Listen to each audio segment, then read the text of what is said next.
এক যুবক হুজুর পাক সাল্লাল্লাহু আলাইহি সাল্লামের কাছে নিজের দারিদ্রতার অভিযোগ নিয়ে আসলেন। যুবকটি রাসূল সাল্লাল্লাহু আলাইহি সাল্লামের কাছে আরজ করলেন, ইয়া রাসূলুল্লাহ, আমি অনেক গরীব। জীবনযাপনের জন্য প্রয়োজনীয় কোনো কিছুই আমার নাই।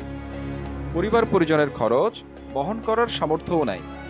ইয়া রাসূলুল্লাহ, আমি খুবই গরীব, আমার উপর দয়া করুন। তখন হুজুর সাল্লাল্লাহু আলাইহি সাল্লাম প্রশ্ন করলেন, তোমার ঘরে কি আছে?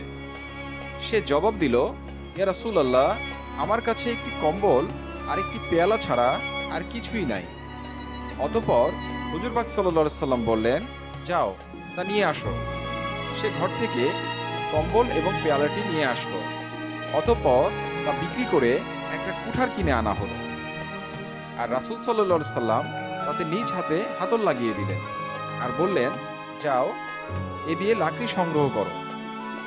সে জঙ্গলে গিয়ে লাকড়ি কেটে এনে বিক্রি করতে লাগলো। 15 দিন পর অত্যন্ত আনন্দ চিত্তে হুজুরের সাথে দেখা করতে আসলো আর আরজ করলো, ইয়া রাসূলুল্লাহ, 15 দিনে আল্লাহ তাআলা আমাকে 10 দিরহাম দান করেছেন। হুজুর সাল্লাল্লাহু আলাইহি সাল্লাম তাকে বললেন, এই 10 দিরহামকে 3 ভাগ করো। এক ভাগ নিজের জন্য খরচ করো, এক ভাগ নিজের আত্মীয় স্বজনের জন্য খরচ করো, আর বাকি এক ভাগ গরিব দুঃখীদের জন্য খরচ করো। এভাবে আমল করতে করতে মদিনার সবচেয়ে গরিব লোকটি সবচেয়ে ধনী লোকদের একজনে পরিণত হলেন। সুবহানাল্লাহ, সুবহানাল্লাহি ওয়া বিহামদিহি। অনেক সময় অভাব মানুষের ঈমান আকীদাকেও দুর্বল করে দেয়। তাই তো রাসূল সাল্লাল্লাহু আলাইহি সাল্লাম তার প্রিয় উম্মতকে শিখিয়ে দিলেন, আল্লাহুম্মা ইন্নী আউযু বিকা মিনাল কুফরি ওয়াল ফিকরি, আল্লাহুম্মা ইন্নী আউযু বিকা মিনা আজিবাল কাবরি, লা ইলাহা ইল্লা আনতা। অর্থ, হে আল্লাহ, আপনার নিকট কুফরি ও দরিদ্রতা থেকে আশ্রয় চাইছি। হে আল্লাহ, আমি কবরের আযাব থেকে আপনার কাছে আশ্রয় চাইছি। আপনি ছাড়া কোনো ইলাহ নেই। আল্লাহু আকবার। সুপ্রিয় কোরআনিক টিভির দর্শক, এবার চলুন ধনী হওয়ার 7টি গুরুত্বপূর্ণ ধাপ নিয়ে আলোচনা করা যাক। 1. নিয়ত করুন। রাসূল সাল্লাল্লাহু আলাইহি সাল্লাম বলেন, সব আমল নিয়তের উপর নির্ভরশীল, আর প্রত্যেক ব্যক্তি তাই পাবে যা সে নিয়ত করবে। সুতরাং এই মুহূর্ত থেকে নিয়ত করুন, আজ থেকে আর আপনি দারিদ্রতাকে প্রশ্রয় দেবেন না, আপনি ধনী হবেনই হবেন ইনশাআল্লাহ। এই নিয়ত এবং বিশ্বাস আপনাকে ধনী হওয়ার দরজা খুলে দেবে। 2. দোয়া করুন। আল্লাহ পাক অভাবমুক্ত। আল্লাহ পাকের কাছে সচ্ছলতার জন্য দোয়া করুন, সম্পদের জন্য দোয়া করুন। 3. পরিশ্রম করুন। নিয়ত এবং দোয়ার পর যে ধাপটি অনুসরণ করবেন তা হলো পরিশ্রম করা। হালাল উপার্জনের উদ্দেশ্যে প্রাণপণে কঠোর পরিশ্রম করে যান, আর সেটা যেন হয় শ্রম এবং বুদ্ধির সমন্বয়ে। 4. দান করুন।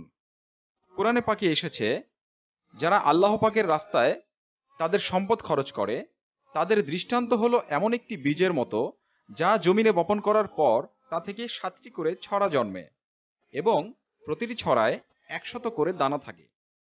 এভাবে আল্লাহ পাক যাকে যত বেশি চান তত বেশি বৃদ্ধি করে দেন। আল্লাহ প্রাচুর্যময়, মহাজ্ঞানী। সূরা বাকারা 261। আমরা অনেকেই মনে করি সচ্ছল হলে দান করব, কিন্তু আল্লাহ পাক বলেন, সচ্ছল হোক কিংবা অসচ্ছল, সর্বাবস্থায় যারা নিজেদের ধন সম্পদ ব্যয় করে, যারা নিজেদের ক্রোধ সংবরণ করে এবং মানুষের অপরাধগুলো যারা ক্ষমা করে দেয়, ভালো মানুষদের আল্লাহ পাক ভালোবাসেন। সূরা আল ইমরান 134। 5. বেশি বেশি ইস্তেগফার পড়ুন। যে ব্যক্তি নিজের জন্য ইস্তেগফার করে, আল্লাহ তাকে সব দুশ্চিন্তা থেকে মুক্তি দেবেন, সব সংকীর্ণতা থেকে উদ্ধার করবেন এবং তাকে এমনভাবে জীবিকার ব্যবস্থা করবেন যা তার চিন্তার বাহিরে। সুনানে নাসাই 3819। 6. আত্মীয় স্বজনদের সাথে যোগাযোগ বাড়িয়ে দিন। হযরত আনাস বিন মালিক রাদিয়াল্লাহু তাআলা আনহু বর্ণনা করেন, আমি শুনেছি রাসূলুল্লাহ সাল্লাল্লাহু আলাইহি সাল্লাম বলেছেন, যে ব্যক্তি পছন্দ করে যে তার জীবিকা বৃদ্ধি হোক অথবা তার মৃত্যুর পরে সুনাম থাকুক, সে যেন আত্মীয়দের সঙ্গে সদ আচরণ করে। বুখারী। 7. শুকরগুজার হন। আপনি যত ধনী হন না কেন, যদি আল্লাহ পাকের নিকট কৃতজ্ঞতা প্রকাশ না করেন, তাহলে আপনার সমস্ত কিছুই বৃথা। আল্লাহ পাক বলেন, যদি তোমরা শুকরিয়া আদায় করো তবে আমি অবশ্যই তোমাদের বাড়িয়ে দেব। সূরা ইব্রাহিম 7। প্রিয় দর্শক, আশা করছি এই গুরুত্ব